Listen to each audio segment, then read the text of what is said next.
नमस्कार, एक न्यूज 24 देख रहे हैं आप और मैं हूं आपके साथ स्नेहा मनोज। देखिए, बिहार की राजनीति में अगला साल यानी 2025 का बिहार विधानसभा चुनाव अपने आप में काफी ज्यादा महत्वपूर्ण है, जिसके मद्देनजर रखते हुए हर एक राजनीतिक दल अपनी अपनी तैयारियों में जुट गई है। कोई यात्रा को फिर से पुनः शुरू कर रहा है तो कोई अपने बयानों को लेकर के सुर्खियों में है।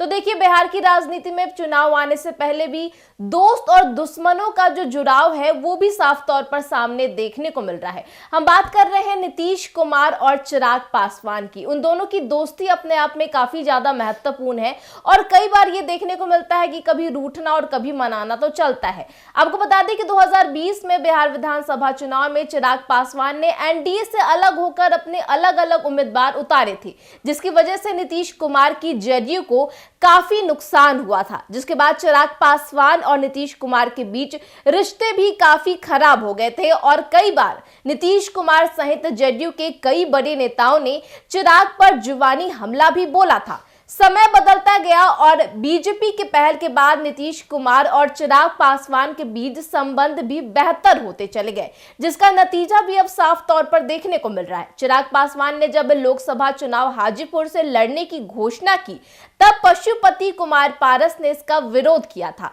लेकिन एनडीए में जिसमें नीतीश कुमार भी है रजामंदी दी थी। हाजीपुर सीट चिराग पासवान को दी और नीतीश कुमार ने भी हाजीपुर जाकर चिराग के लिए चुनाव प्रचार भी किया था, जो चिराग की जीत के लिए बेहद ही महत्वपूर्ण रहा।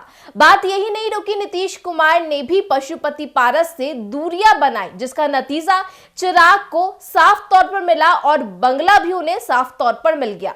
नीतीश कुमार ने जब संबंध बेहतर हुए तो चिराग कई बार मुख्यमंत्री आवास गए और नीतीश कुमार से मुलाकात की। खास बात ये रही कि नीतीश कुमार ने भी गर्मजोशी से उनका स्वागत भी किया। अब चिराग और नीतीश कुमार के बेहतर संबंध होते जा रहे हैं, तब माना जा रहा है कि इसका असर बिहार विधानसभा चुनाव के परिणाम पर भी साफ तौर पर झलकेगा। नीतीश कुमार और चिराग के बीच किसी सीट को लेकर के मामला ना फंसे, ये भी बेहतर संबंध की वजह से ही हो सकता है। साथ ही आपको ये भी बताते चले कि चिराग और नीतीश कुमार दो क्षेत्रीय पार्टी है और दोनों का अपना अपना जनाधार भी बिहार में साफ तौर पर दिखता है। जब दोनों एक साथ नजदीक आएंगे और बेहतर रिश्ते होंगे तो जमीन पर एनडीए कार्यकर्ताओं के बीच अच्छा मैसेज भी जाएगा। दोनों नेताओं की कोशिश होगी कि ज्यादा से ज्यादा सीटों पर चुनाव लड़े और जब एक साथ रहेंगे तो इसका असर बीजेपी पर भी पड़ेगा और बीजेपी की दबाव में ही रहेंगे। आपको बता दें कि दरअसल चिराग पासवान दलित राजनीति के एक बड़े चेहरे माने जाते हैं और 2025 में तेजस्वी यादव के युवा चेहरे के बराबर चिराग को प्रचार के लिए आगे कर महागठबंधन पर दबाव भी बढ़ाया जा सकता है। खासकर युवा वोटरों पर चिराग की वजह से जो वोट 2020 में जेडीयू से छिटक गए थे, खासकर पासवान स्वर्ण वोटर जो जेडीयू से मिलने की संभावना बढ़ गई थी, इसका फायदा नीतीश कुमार की पार्टी को साफ तौर पर मिलने वाला है। वहीं दूसरी तरफ लव कुश और अति पिछड़ा वोटर भी नीतीश कुमार की वजह से चिराग जो मिल सकता है। साथ ही आपको यह भी बताते चले कि नीतीश और चिराग के एक साथ आने से मुस्लिम वोटर पर भी असर पड़ सकता है, क्योंकि दोनों मुस्लिम मुद्दों पर बीजेपी से अलग रुख रखते हैं।